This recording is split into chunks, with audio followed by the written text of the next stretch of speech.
Are you always coming up with ideas? Do you marvel at successful business owners? Do you hate being told what to do? Ever take things apart just to see how they work? Are you a dreamer? If you've answered yes to any of these questions, this podcast is for you. Welcome to the Entrepreneurial Enclave with Kevin Wortham, the podcast that focuses on building, maintaining, pivoting, planning, and investing in you, the entrepreneur. But first, a word from our sponsor. Welcome to another fantastic episode of the Entrepreneurial Enclave, Life's Coming Attraction. Listen, man, since I started this new journey where I'm interviewing, house music pioneers, I am always excited when I can bring another brother to the stage. My man, the pioneer legend himself, Kevin Hedge. What's going on, Doctor? How are you? I'm great, man. You're too kind. The pioneer legend. I don't consider myself that, man. I'm lucky. I'm blessed. That's what it is. You are blessed, but we also have to talk about how long you've been in the game. You've been in the game for over 25 years, right? To be exact, close to 40 years. Okay, so over 20, yeah. But 40 years. So you are a pioneer legend, man. So we've got to. And I don't know if the work declares whether you legend. Just time doesn't declare whether you legend. It's the work plus the time. But you've done those both, and as the young kids say, we want to give you your flowers while you can receive them and get the accolades, right? Brother, I'm blessed. That's my flowers are already planted and have grown. Yes, sir. So yes, sir. That's great. So I know that time is of the element, so we may have to do this in 2 or 3 parts, but we want to get the first part out and kind of talk about what brought us together. So we want to give a big shout out to Sam, because Sam Phillips was the one that put us together. He knew Brother about Sam Phillips. Yeah, so brother, shout out to Sam. And I've got to get him on the podcast as well. But he put us together for the simple thought that we were both heavily into house music, but more importantly, you were on the ownership side of owning a club, right? Tell us about that, man. Tell us about that. I was blessed. As you know, legendary clubs in the New York tri-state area, like Zanzibar, Paradise Garage, and all those places, usually are owned by some other entity. They actually own the real estate and the business. Yes.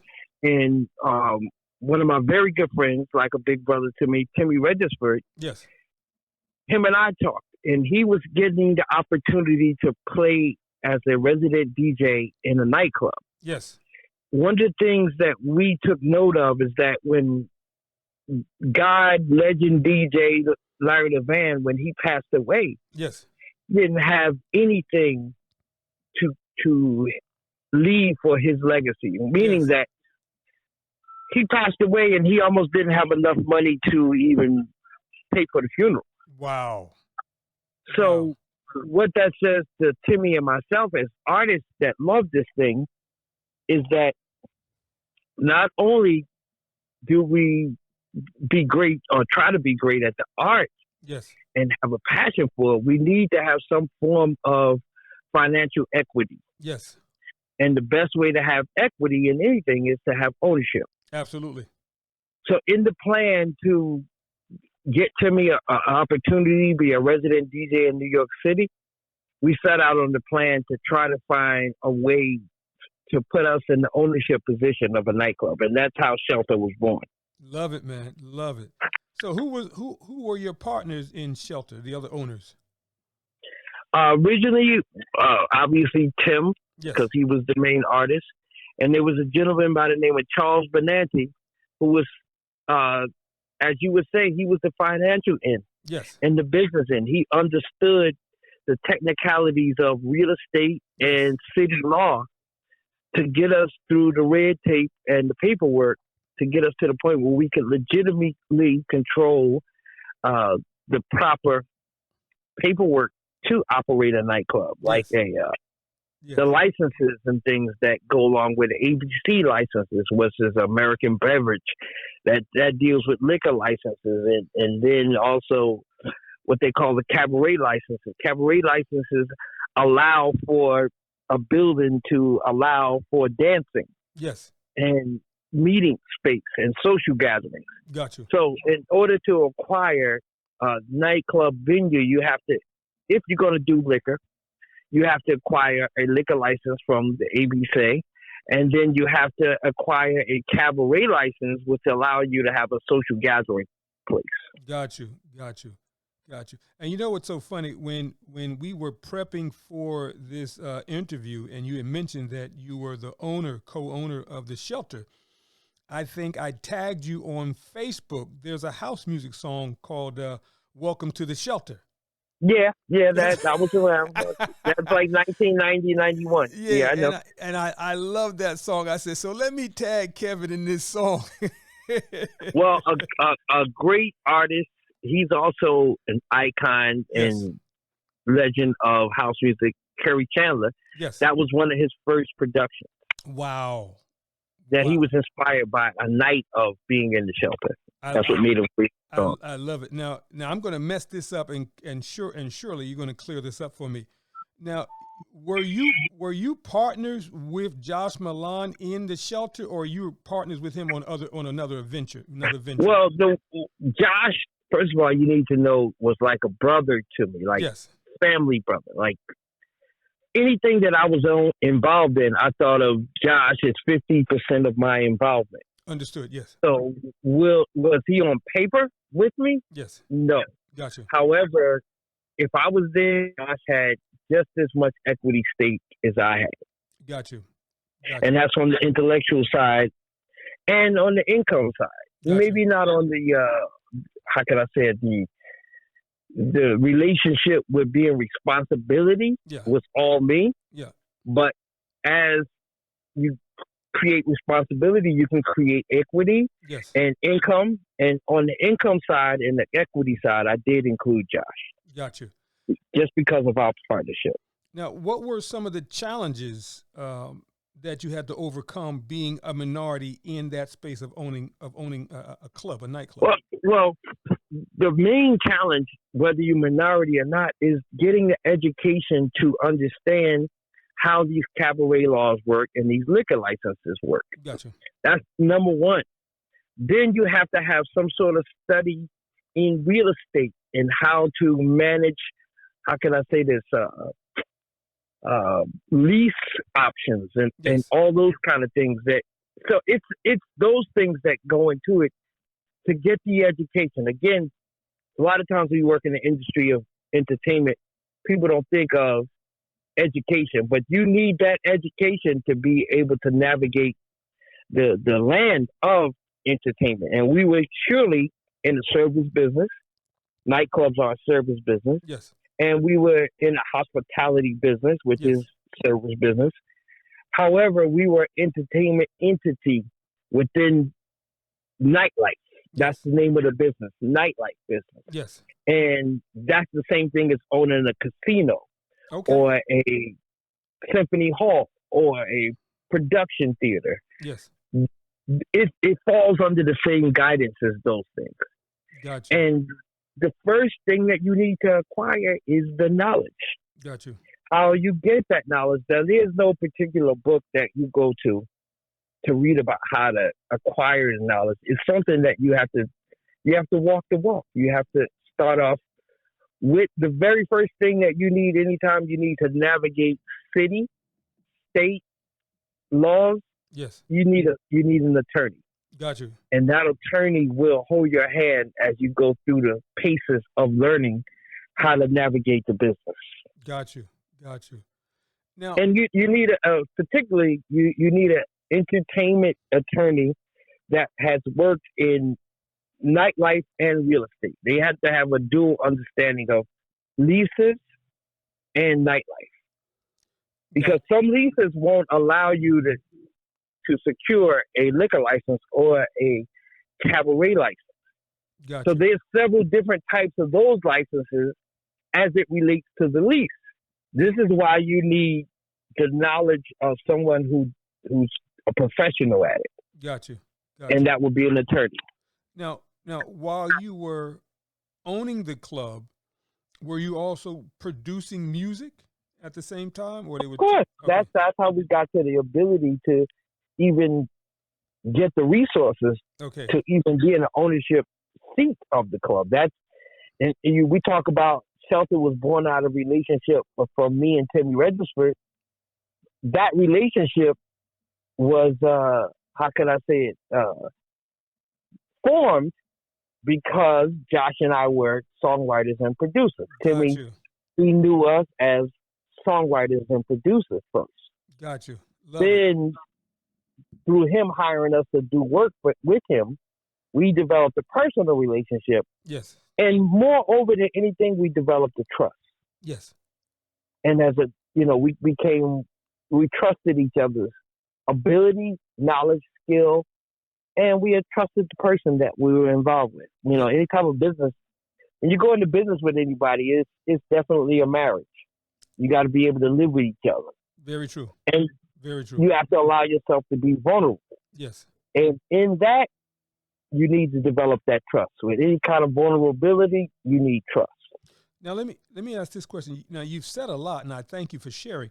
Why don't you think that we don't have more minority owners in this space? Because this industry, it's probably about 45, 46 years old. And how come we don't have more? Probably older than that. When you go back all the way to like juke joints, I mean, a nightclub is the same thing as a juke joint from the 40s and 50s. Oh, no, I get that part, but I'm saying in terms of this whole house music thing that we love so much, how come we don't have more owners in that space? Resources. Okay. Resources. It takes money and knowledge. Those are the two basic resources. Okay. And you have to want that kind of thing as well. Gotcha. There's a lot of African American minority club owners throughout America that own different types of entertainment venues, not just house music, but they own comedy clubs. They own local bars. They own, all kinds of entertainment outlets. So when you talk about house music, 90% of the people that get involved with house music are people who want to be in the art side of the music. Gotcha. Or they want to be the consumer of the music. They're not really interested in the business of the music. Got you. And so you have, you have to have, yeah, no, I'm sorry. No, I was going to say, so that puts me in a weird position because part of how I'm getting into this industry is I love house music. Right. Can't sing. I do a little two-step, but I'm really on the entrepreneurial side and the promotion production side. And I would love to see more minorities in this venue space, whether, a live music venue where we could, feature, creative art and house music. And you and I talked about that. But we also talked about forming some type of organization where house music or those folks who participate in it don't feel so fragmented, man, because this industry seems so fragmented. It's like everybody's out there doing everything for themselves, and collectively we don't seem to really be coming together. Well, I used to complain to friends of mine, yes, who are in the industry, that there are no businessmen within our entertainment community of house music. Yes. Most of the time, the people who push the culture forward are the people who are the artists. Gotcha. They are the DJs, they are the producers, they are the people who actually do the art.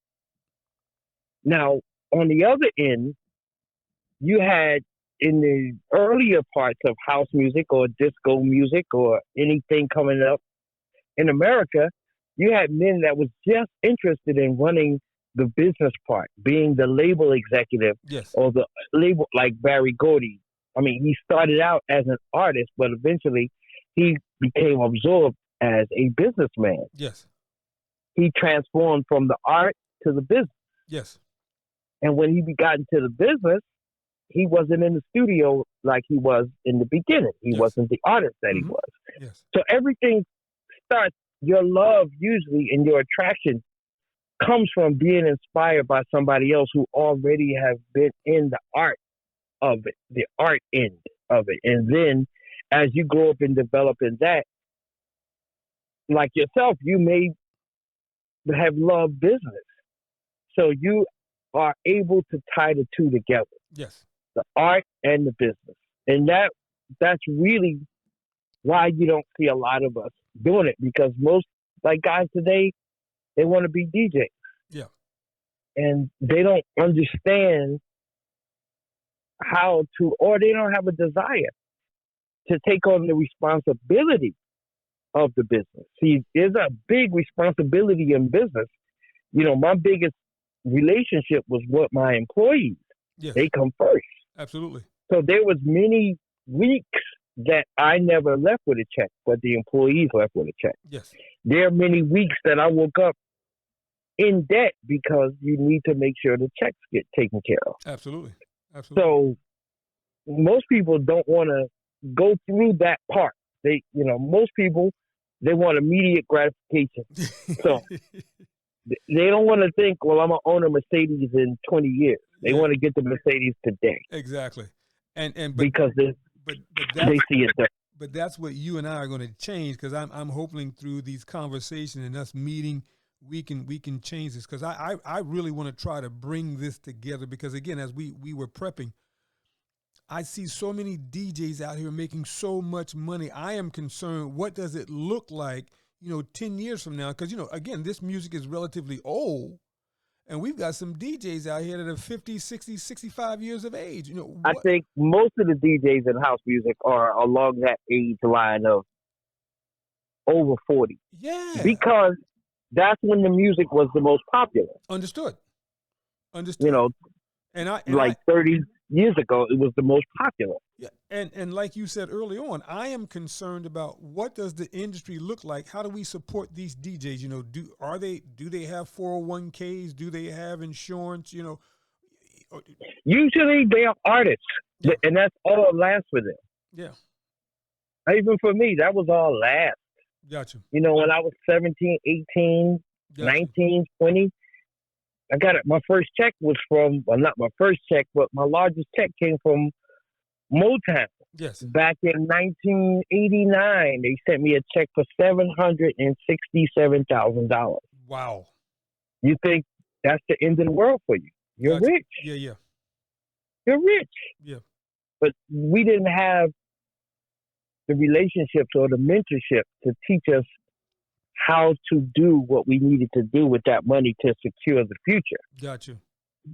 Yeah. All we knew was to reinvest in what we love to do anyway. Yes. And it wasn't even a reinvestment. It was just the more money we had gave us more opportunity to make more records. We didn't think of it as a reinvestment. We were just doing exactly what we love to do. Understood. That was it. We wasn't thinking of it as a business, so to speak. Understood. Like I said, it wasn't until Barry Gordy started realizing that the record companies need more money than he did as a songwriter. Yes. That he transitioned into a businessman. Yes.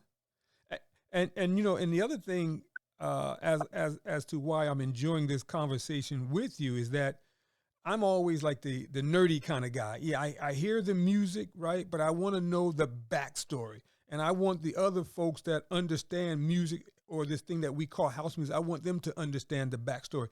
So I've interviewed a lot of entrepreneurs on the house music side, and I'm going to continue to do so, because I want folks to know your story so we can give a better level of respect to what you do. Well, you're doing the main thing, what we said at the beginning. You're developing the education. Yes. And this is how there is no book that says this is how you become a nightclub owner. Yes. There is no book, that says this is how you become an event promoter. Yes. There's no book that says this is how you become a record producer or a songwriter. Yes. There are books written on the subject, but it doesn't say these are the steps to becoming a hit songwriter. Gotcha. You have to have the talent and the desire for that from the beginning. Gotcha. The desire first, and then the talent comes second. Now I got to ask you a question before we break, because I know we had a hard stop at 20 minutes. Are you interested in doing another club or live music venue? I would love to. Yes. But because I've been involved with nightlife, yes, nightclubs, yes, in venues, I would like to do it this time where I would have equity in the real estate part of it. Whoa, Because I like that's that. really the investment side. Yes. See, people look at the nightclub and say, yeah, I was coming out of the nightclub every week with $25,000 in cash. Yeah, yeah. People think that's money. Yes. However, the real money is we are supporting the landlord and the owner of the building yes, to make the long-term investment that works out to be of greater value than anything we can make off returns on nightlife promotion. Absolutely. What I mean by that is, guys will say we're going to spend $2,000 to throw the party and we're going to make $4,000. Yes. But the venue owner, he might only get what he asked you for in the beginning to rent out the venue. Yes. But what you don't understand is if you work in that venue X amount of years, you are helping that venue owner to pay for his real estate investment, which in the long term will be of more value to him, where you won't have any share in the long-term investment of real estate. Yes. And that is, yeah, I've been through that a couple of times already. And that's the part that attracted me to you, that we're gonna really try to talk offline and see if we can't do, a live music venue where we can start to reinvest in what we call house and what we love. But listen, Kevin, you've got a hard stop, and I want to respect that. So we're going to call this part 1. We're going to schedule part 2 and 3 and just really knock it out of the box, man, because again, you've got so much information. And I know that when people hear music that you've produced, they have no idea as to your backstory. So, brother, I'm going to wish you well. We're going to schedule another time for part 2 and part 3. And I thank you, brother. Man, I'm honored, flattered, and humbled. What I will leave them with is that there are stories of people like Tyler Perry. Yes. Which you don't see him in the house music, but it's still entertainment business. Absolutely. So that means the laws of the entertainment business apply. Yes. Whether it's Tyler Perry all the way to Don King. Like a lot of people dismiss Don King. Yes. I think he's a business genius. Absolutely. I'm waiting for him to write a book. Yes. So I can understand what he had to go through to produce these monumental events that we witnessed over the years. Yes, sir. Yes. So it's people like him, it's people like Dick Clark that we don't think of as businessmen, but at the core, they were businessmen. Yes. Merv Griffin, the same thing. At the core, he was huge. Businessman. Yeah, he was huge. Yeah. So we try to find somebody that looks like us, and there are some. Okay. But if you're an entrepreneur, you're looking for any inspiration within the field that you want to be involved in. Got you. And sometimes that's on your mind to make the connection for something that's related, but not exactly the same thing. You have to understand that what Tyler Perry is doing is the same thing that I am doing as a house music club, nightlife promoter, yes, event manager. We're doing the same business, myself and Tyler Perry. Yeah. We're doing exactly the same business. It's just that he's had the right people around him to mentor him. Yes.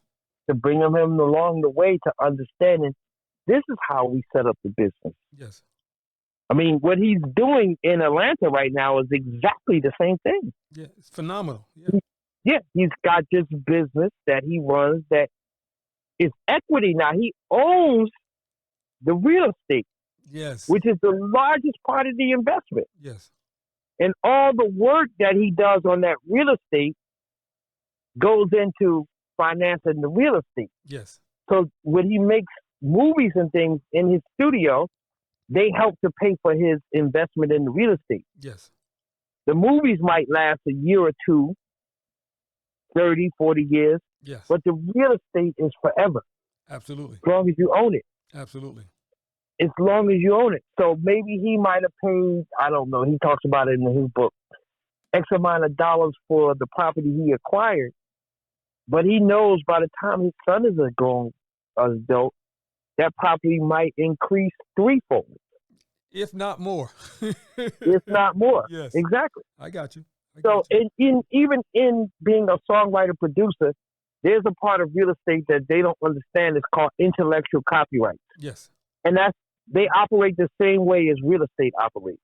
You own those intellectual ideas, and they create income. yes, This is what Barry Gordy, what his genius was. He started to understand intellectual property. yes, And once you own the necessary copyrights to them properties, they create revenue, which increase and get returns over time. yes, yes. See, a lot of us don't want to wait. We want to get it today because we're young. You want to get the Bugatti now. Yeah. What I'm telling young kids is that if you're 25, right now I'm 55. Yeah. So that means you got 30 years to get your Bugatti. Yes. And that's 30 years to grow to that so you can have it forever. Yes.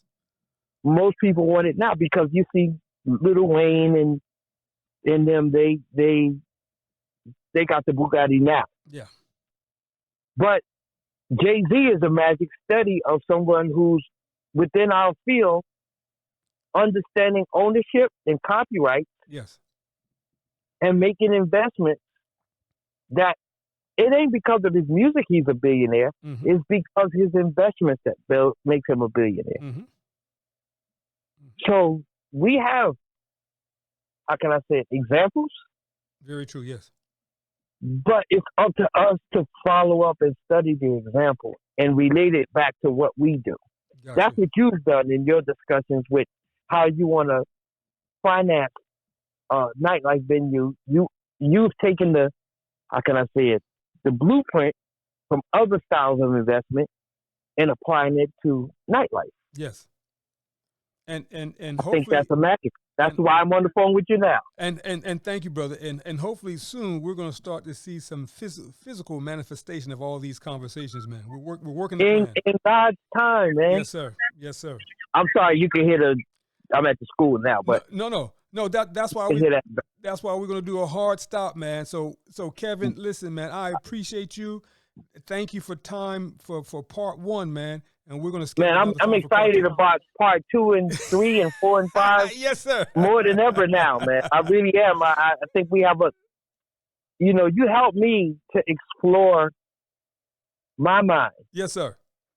And like what I said, mining is not just for gold, but it's for the gold that's within your spirit, your mind, and your soul. So you helped me to mine my mind, because as you work, yes, you don't realize you know the things you know because you're just doing the work. Yes. And when the work is just about passion, you don't organize it in your mind as this is the necessary steps. You're just doing it. Yes. Yes. And you have to be willing to take the risk. That's number one, taking the risk. Yes. Most people don't want to live the life that I live. I talk about my life as being a roller coaster. Oh, I can imagine. You can have great years, and then you can have awful years. Yes. You can have great days and awful days. So you have to manage what means the most to you. Yes. Is the great days outweighing the bad days, or is the bad days not worth the great days?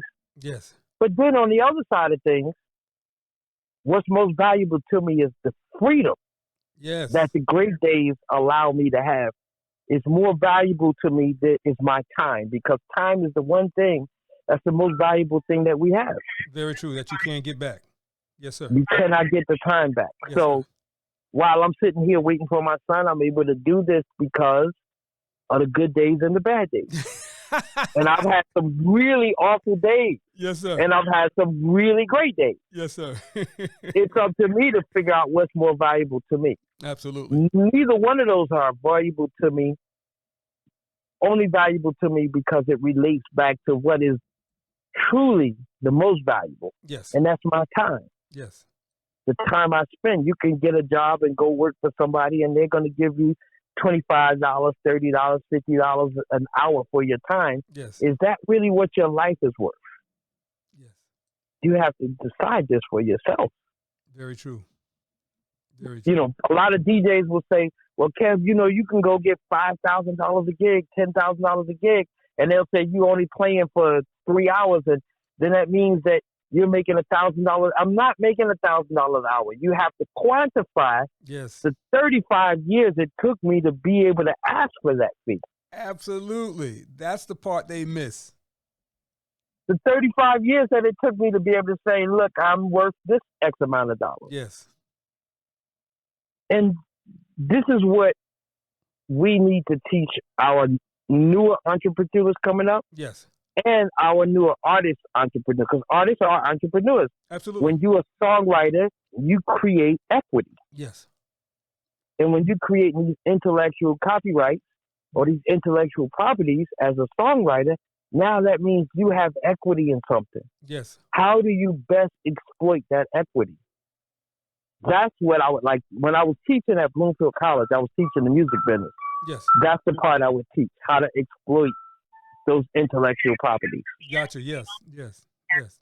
Anyway, I'm sorry. We can go on and on. I know. I'm a talker. I know. When you talk about something I'm passionate about, I want to lead people to think that it's achievable, and I'm telling them it's achievable. Yes, it is. It's achievable. There's no way I'm supposed to be in the situation that I'm in. Yes. But it is achievable. Yes. Listen, Kevin, I'm gonna let you handle your business with your son. All right, brother. This is All right, part brother. 1. We're gonna do part 2 and 3 soon. Talk to you, man. I cannot wait, man. Yes. I'm looking forward to it. Yes, sir, beloved. Talk in a minute, man. All right, brother. All right. Peace, then. Thank you. Peace, prosperity, brother. Yes, sir. That concludes another episode of The Entrepreneurial Enclave with Kevin Wortham, the podcast that focuses on building, maintaining, pivoting, planning, and investing in you, the entrepreneur. We hope you found this episode informative and enlightening. If you have any questions or comments about any of our episodes, please call 609-731-9311 or email kevin@minding-our-business.com. We look forward to joining us for our next one. Until next time.